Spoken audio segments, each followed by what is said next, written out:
कि रिलायंस जियो और एयरटेल दोनों मिलकर आपस में साझेदारी करके मीटिंग करके टैरिफ प्लान को, जो डेटा प्लान था, उसको 25% बढ़ा दिए। ठीक है ना, 25% तक बढ़ा दिए।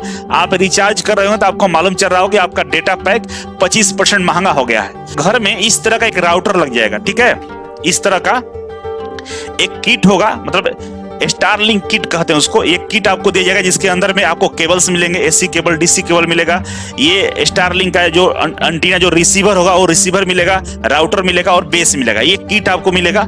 इस किट को अपने घर में इंस्टॉल कर लेना है। तो स्टारलिंक की जो सैटेलाइट है ये धरती से 550 किलोमीटर की दूरी पे लगा। ये बचे हुए हैं हमका आइडिया, वोडाफोन हो गया या एयरटेल हो गए, इन लोगों का क्या हाल होगा ये भगवान ही जानते हैं। नमस्कार, मैं अभिषेक राज, इजी वे कोचिंग में आप सभी का हम स्वागत करते हैं। दोस्तों, एक बहुत बड़ी खबर है। खबर ये है कि भारत में अब एलन मस्क की कंपनी स्टारलिंक का आगमन होने वाला है और इसके आगमन से हम लोगों को बहुत फायदा होगा। फायदा डेटा का होने वाला है कि मोटा भाई थोड़ा सा मनमानी करने लगे हैं, 25% टैरिफ को बढ़ा दिए, है ना, और साल दर साल कुछ न कुछ प्लान को महंगे करते जा रहे हैं, जिसके वजह से लोगों के अंदर में ये जरूर थोड़ा सा खुन्नस है। जब आप रिचार्ज करने जाते होंगे तो फील आता होगा कि एक वो दिन था जब 99 रुपए में, 150 रुपए में हमें बहुत सारी सुविधा मिल रहा था, लेकिन अब यही सुविधा आपको 300, 400, 500 रुपए तक खर्च करना पड़ता है। तो संभवतः एलन मस्क की कंपनी स्टारलिंक का जब इंडिया में आगमन होगा तो कहीं ना कहीं ये चीजें कंट्रोल हो जाएंगी और डेटा का जो एक्सेस है और सस्ता हो सकता है। आइए समझने वाले हैं कि मुकेश अंबानी के द्वारा जो डेटा प्रोवाइड किया जाता है उसका तरीका अलग है। टावर्स के द्वारा हमारे मोबाइल तक डेटा को पहुंचाया जाता है, इसीलिए थोड़ा महंगा हो सकता है। और जो स्टारलिंक है, जो स्पेक्स है, ये सैटेलाइट के माध्यम से डायरेक्ट आपके मोबाइल तक डेटा को भेज सकता है। तो दोनों में कौन जीतेगा, कौन आगे निकलेगा और किसका प्लान सस्ता होगा, इसके बारे में हम लोग जानेंगे आज। तो चैनल पर नए तो सब्सक्राइब कर लीजिए और इस तरह के वीडियो को जरूर सपोर्ट करिएगा लाइक और शेयर करके। तो सबसे पहले समझिए रिलायंस जियो के आगमन और बाकी कंपनियों का पतन, और सेम ये जिस तरह से ये कंपनियां खत्म हो गई अपने किए कारनामे के वजह से, वही काम अब जियो भी कर रहा है। और हो सकता है कि जियो पर भी इसका प्रभाव पड़ेगा कि इन लोगों की तरह ये भी गुमनामी में चला जाएगा। आइए कैसे आपको बताते हैं। 2010 से पहले इतनी सारी कंपनियां पूरा इंडिया में पाई जाती थी, ठीक ना, जिसका नाम बहुत सारे बच्चे नहीं जानते होंगे, जैसे यूनिनॉर था, वीडियोकॉन था, एयरसेल था, टाटा डोकोमो था, टाटा इनकम था, है ना, ये तमाम एमटीएस, आइडिया, ये बहुत सारी टेलीकॉम कंपनियां थी। और इन लोगों का जो प्लान होता था भाई साहब, 100 रुपया में आपको 1 जीबी डेटा ये लोग देते थे। 1 जीबी, वो भी 2G data, 3G data, 1 GB 100 रुपया में। 399, 499 अगर आप पैसे देते थे तो आपको 4 जीबी तक डेटा मिलता था बस, और उसी में आप काम चलाइए। बहुत महंगा था। उससे पहले तो इनकमिंग कॉल का भी पैसा लगता था, बाद में इनकमिंग कॉल फ्री हुआ एयरटेल के आने की वजह से। यही नहीं, सिम को अगर आप चाहते हैं कि लाइफ टाइम आपको वैलिडिटी मिले तो सिम को लाइफ टाइम के लिए रिचार्ज भी करना पड़ता था। मतलब बुरी तरह से शोषण किया जा रहा था पब्लिक का, और सारी कंपनी आपस में इस तरह से तालमेल बैठा के बैठी थी कि पब्लिक के पास कोई विकल्प ही नहीं था। लेकिन आगमन होता है मोटा भाई का, किसका, जियो का। जियो को आते ही जियो आया और तमाम चीजें फ्री कर दिया, इंटरनेट फ्री, डेटा फ्री कर दिया, कॉलिंग फ्री कर दिया, और बोला कि हम फ्यूचर में बहुत सस्ता में डेटा देंगे आपको। और जियो की वजह से ये सारी कंपनियां 14 के बाद धीरे धीरे समाप्त हो गई, खत्म हो गई। मात्र बचा एयरटेल, बीएसएनएल, वोडाफोन और इसी के साथ जो हमारा आइडिया था, आइडिया वोडाफोन बच गया, बस इतना ही बचे, बाकी खत्म हो गए। और बचने के अलावा इनके जितने भी कस्टमर थे सारे लगभग शिफ्ट हो गए किसमें, जियो में। जियो के पास आज लगभग 40 करोड़ के आसपास यूजर हैं, 40 करोड़ के पास यूजर हो गए। तो आपको पता चला कि ये कंपनियां क्या गलती की, गलती ये की कि पब्लिक को अच्छे से शोषण कर रहे थे मिलके, कोई विकल्प नहीं था। और जियो ने एक विकल्प दिया कि भाई मेरे पास बहुत सस्ता है, फ्री है, आ जाइए, कोई दिक्कत नहीं है, और सर्विस भी बढ़िया देंगे, तो सारे लोग शिफ्ट हो गए। अब क्या हो रहा है कि जियो मिलकर टॉर्चर करने का प्रयास कर रहा है। क्या टॉर्चर कर रहा है कि रिलायंस, जियो और एयरटेल दोनों मिलकर आपस में साझेदारी करके, मीटिंग करके टैरिफ प्लान को, जो डेटा प्लान था उसको 25% बढ़ा दिए। ठीक है ना, 25% तक बढ़ा दिए। आप रिचार्ज कर रहे हो तो आपको मालूम चल रहा हो कि आपका डेटा पैक 25% महंगा हो गया है। और इसके लिए दोनों आपस में मिलकर एक ही दिन दोनों ने अनाउंसमेंट किया था। जबकि एक समय था कि जियो फ्री करने की वजह से एयरटेल बर्बाद होने के कगार पर आ गया था, बहुत बड़ा लॉस में था। ये सुप्रीम कोर्ट पहुंचकर जज साहब के सामने गिड़गिड़ाया था कि त्राहिमाम प्रभु हमको बचा लीजिए, हम बर्बाद होने वाले हैं। कोर्ट के शरण में गया था, सरकार इसे बचाया, नहीं तो ये भी बर्बाद हो जाता।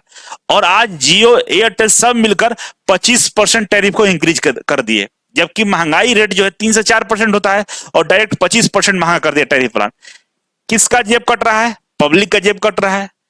मतलब जो ये लोग गलती पहले किए थे वही गलती ये साहब भाई साहब कर रहे थे, और इनको पता ही नहीं था कि इनके बॉस का आगमन होने वाला है। मतलब डेटा के क्षेत्र में सबसे ज्यादा बड़ा नाम जो है वो स्टारलिंक का है। पूरे वर्ल्ड में हर कोने में वो सक्षम है डेटा देने के लिए, आपको इंटरनेट सुविधा देने के लिए। अब वो क्या किया कि इंडिया में अप्लाई किया कि भाई साहब हम डेटा देना चाहते हैं इंडिया में, आप हमारा भी सर्विस को एक्सेप्ट करिए, हम आपके पास आना चाहते हैं। भारत सरकार के पास 2022 में ही अप्लाई किया था और 20 से ही प्रयास करा, लेकिन भारत सरकार बहुत सारे चीजों की वजह से आने नहीं दे रहा था। और एलिगेशन ये रहा था कि मोदी जी हमारे जो मोटा भाई हैं अंबानी साहब को फायदा पहुंचाने के लिए स्टारलिंक को आने नहीं दे रहे थे। लेकिन अब जो भी चीजें रहा हो, लेकिन अब भारत सरकार मान गया है कि भाई हम आपको इंडिया में आने की अनुमति देंगे, लेकिन हमारे कुछ कंडीशन है जिसको आपको मानना पड़ेगा। क्या कंडीशन है भाई? कि स्टारलिंक का भारत में एंट्री लगभग तय हो चुका है।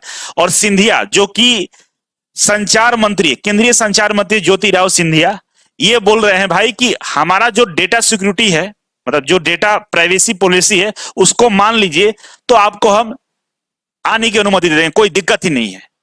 अब भाई जैसे ये मीडिया में बयान देते हैं तो स्टारलिंक इनके सारे जितने भी टर्म कंडीशन है सबको एक्सेप्ट कर लिया है। भाई ठीक है, आपके सारे टर्म कंडीशन को हम मान लेते हैं, बस हमको आने का मौका दीजिए। तो संभवतः अगले साल तक स्टारलिंक का भारत में आगमन हो सकता है। अब स्टारलिंक क्या करता है भाई, कैसे डेटा देता है समझिए।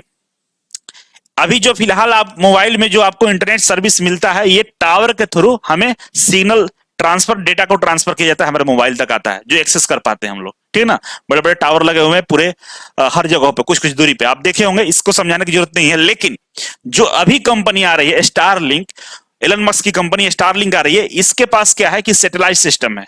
सैटेलाइट के थ्रू ये डेटा को ट्रांसफर करेगा।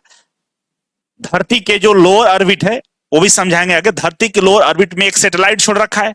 सैटेलाइट बहुत तरीके के होते हैं, कुछ मौसम के लिए भेजा जाता है, कुछ सिक्योरिटी के लिए भेजा जाता है, कुछ डेटा ट्रांसफर के लिए भेजा जाता है, कुछ टेलीविजन टेलीकास्ट करने के लिए भेजा जाता है। तो अलग अलग सैटेलाइट का अलग अलग काम होता है। तो एलन मस्क की कंपनी जो धरती के लोअर ऑर्बिट में सैटेलाइट भेजी है, जिससे डेटा का ट्रांसफर करेगी। कहां करेगी? पूरा वर्ल्ड में करेगी। कैसे करेगी? तो भाई आपके घर में इस तरह का एक राउटर लग जाएगा, ठीक है, इस तरह का एक किट होगा, मतलब स्टारलिंक किट कहते हैं उसको। एक किट आपको दिया जाएगा जिसके अंदर में आपको केबल्स मिलेंगे, एसी केबल, डीसी केबल मिलेगा। ये स्टारलिंक का जो एंटीना, जो रिसीवर होगा वो रिसीवर मिलेगा, राउटर मिलेगा और बेस मिलेगा। ये किट आपको मिलेगा। इस किट को अपने घर में इंस्टॉल कर लेना है।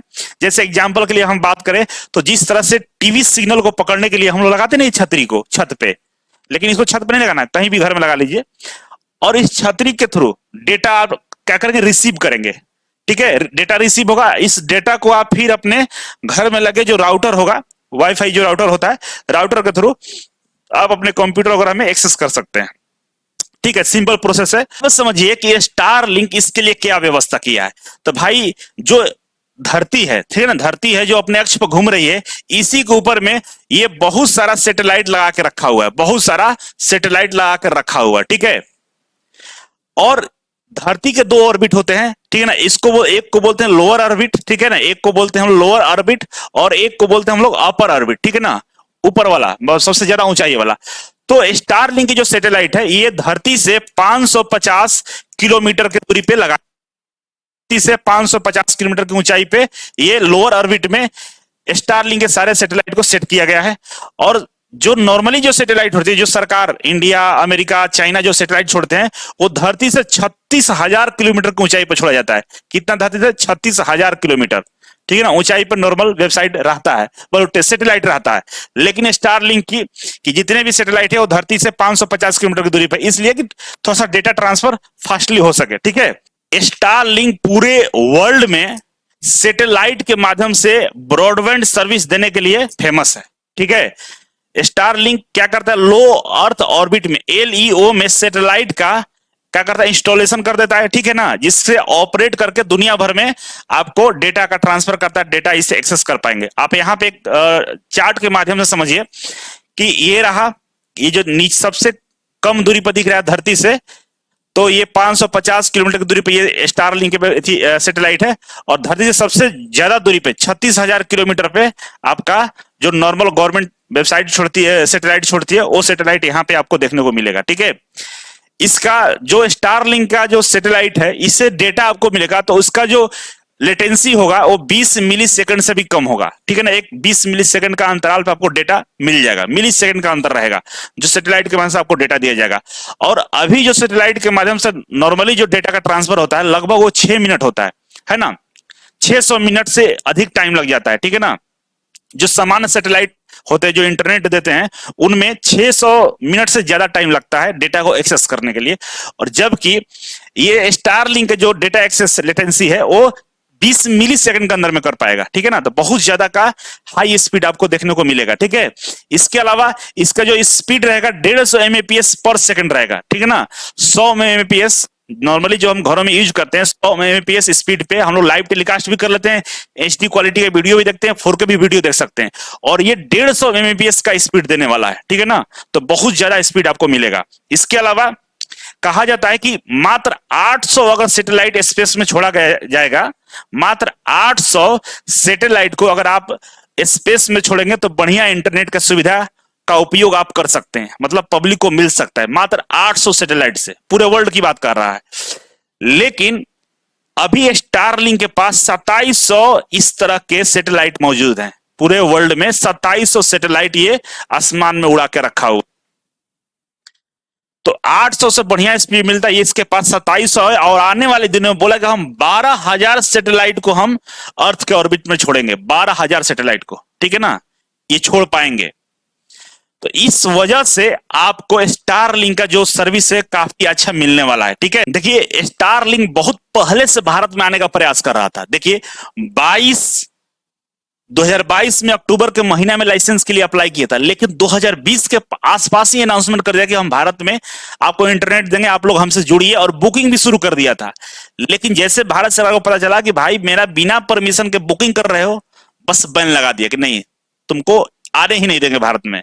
तब जाकर ये अक्टूबर महीने के 2022 में ये अप्लाई करता है कि भाई हमको लाइसेंस दे दीजिए, और उस दिन से अप्रूवल पेंडिंग में था। पेंडिंग में अप्रूवल रहने के पीछे वजह था कि भारत सरकार बोल रही थी कि जो डेटा होगा ना, जो इंडिया का डेटा, जितने यूजर आपसे जुड़ेंगे उन सबका डेटा को आपको लोकलाइजेशन करना होगा, मतलब इंडिया में ही इन लोगों का डेटा रखना होगा। और जब हम डेटा मांगेंगे, हमको जरूरत पड़ेगा, तो आपको तुरंत डेटा हमें प्रोवाइड करना होगा। क्योंकि बहुत सारे हमारे इंटेलिजेंस एजेंसियां हैं या बहुत सारे ऐसे लोग हैं अपराधी टाइप के जो इसका गलत इस्तेमाल करेंगे, तो उन पर कार्रवाई करने के लिए हमें उनका डेटा चाहिए होगा।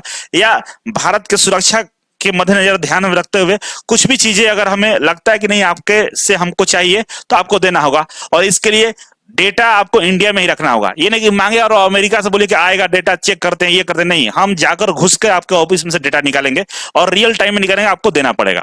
यही चीज को ये स्टारलिंक नहीं माना था, लेकिन बाद में ये मान गया, ठीक है। और इस तरह से भारत पहला कदम रखने जा रहा है स्टारलिंक के माध्यम से कि भाई सैटेलाइट के माध्यम से यूजर तक हम डेटा का ट्रांसफर कराएंगे, ठीक है। रिलायंस जियो एलन मस्क की कंपनी को टक्कर दे पाएगी? तो फिलहाल का जवाब है कि अभी फिलहाल देखा जाए तो कोई टक्कर वाली बात ही नहीं है। टक्कर तो कहीं से भी मुकेश अंबानी को नहीं दे सकते। क्यों? क्योंकि एलन मस्क के पास एक स्पेस एक्स कंपनी है। स्पेस एक्स कंपनी आप लोग सुने होंगे, जो चांद तक जाने के लिए योजना बना रखी है। अभी अंतरिक्ष में जितने भी सैटेलाइट लॉन्च करना होता है या जो अंतरिक्ष में हमारे अंतरिक्ष यात्री जाते हैं सब यही संभाल रखे हुए हैं, ठीक है ना। तो स्पेस एक्स कंपनी बहुत बड़ी कंपनी, जिस तरह से इंडिया में इसरो है, अमेरिका में नासा है, उसी तरह से स्पेस एक्स कंपनी है जो ये सारी कामें करती हैं। ये इनका अपना पर्सनल कंपनी है, लेकिन वहीं अंबानी जी के पास इस तरह की कोई कंपनी नहीं है कि इतना तगड़ा सुविधा प्रोवाइड करा पाएंगे। हाँ, आने वाले दिनों में हो सकता है ये पैसे लगाकर इस तरह का सिस्टम डेवलप कर लें कि ये भी सैटेलाइट के माध्यम से डेटा को देना शुरू कर दें। फिलहाल कुछ वर्षों के लिए अभी इनके लिए पॉसिबल नहीं है कि ऐसा कर पाएंगे। आने वाले भविष्य में भारत सरकार अगर इनको मदद करती है तो ये भी सैटेलाइट के माध्यम से डेटा दे पाएंगे। इनके पास तो मान लीजिए 51% का मार्केट शेयर है, ठीक है ना।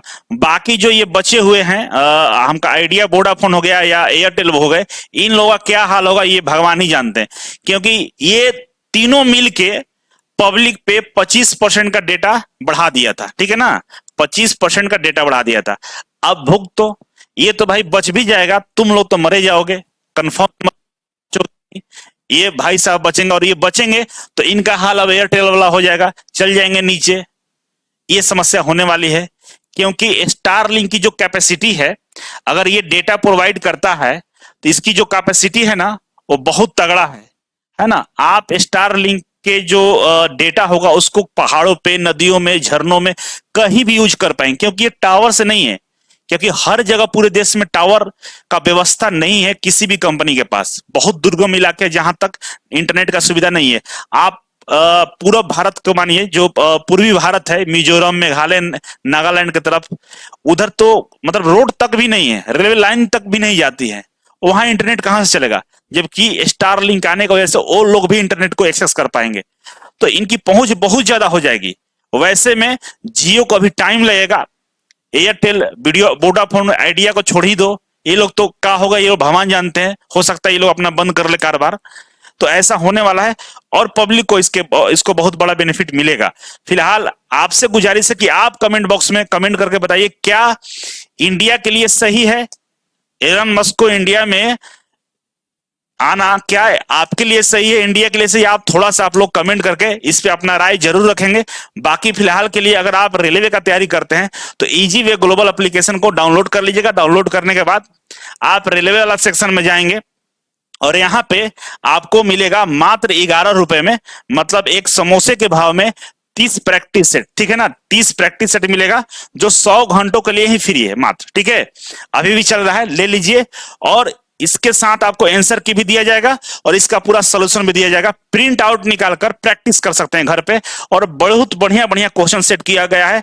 जो एलपी वाले बच्चे हैं, एलपी सीबीटी 1 का एग्जाम देने वाले हैं, उनके लिए एकदम रामबाण है। एक बार प्रैक्टिस करके जरूर आप लोग जाएंगे, ठीक है। और जो बीएसपीसीएल वाले बच्चे हैं, निमी पैटर्न से भी क्वेश्चन पूछेगा, ध्यान रखिएगा। 1 रुपया में हम आपको दे रहे हैं कि निमी वाला क्वेश्चन का प्रैक्टिस कर लीजिए। 6 सेट है, ठीक है, प्रैक्टिस कर लीजिएगा। और जो बच्चा फुल मॉक टेस्ट बीएसपीसीएल का लगाना चाहता है तो बाबू केवल 299 रुपए, जबकि पहले 599 था, 299 आपको 30 प्रैक्टिस सेट दे रहे हैं। आप इसे भी ज्वाइन कर सकते हैं, और इसके लिए आपको बिजली विभाग वाले ऑप्शन में जाकर इसे ज्वाइन करना होगा, ठीक है। और ग्रुप डी के लिए नया बैच स्टार्ट हो रहा है, ग्रुप डी या जो भी फाउंडेशन बैच भी ज्वाइन करना चाहते हैं तो बहुत बड़ा ऑफर चल रहा है। मात्र 1000 रुपए में ऑफलाइन पढ़ने का मौका मिलेगा। 1000 रुपया पर सब्जेक्ट में आप ऑफलाइन क्लास ज्वाइन कर पाएंगे। साथ ही साथ study material, practice set, online test सब आपको मिलेगा फ्री में अलग से, ठीक है। और टेक्निकल का यहाँ पे 3500 रुपया लग रहा है, और 10 दिसंबर से क्लास ऑफलाइन स्टार्ट हो रहा है। बढ़िया तैयारी चाहते हैं, नौकरी लेना चाहते हो तो आप आ जाइए। लेकिन ये जो ऑफर है शुरुआत के 50 बच्चों के लिए ही अप्लीकेबल है। बाकी 50 से बाद जो बच्चे आएंगे उनको ये ऑफर नहीं मिलेगा, जो चल रहा है वही मिलेगा, ठीक है।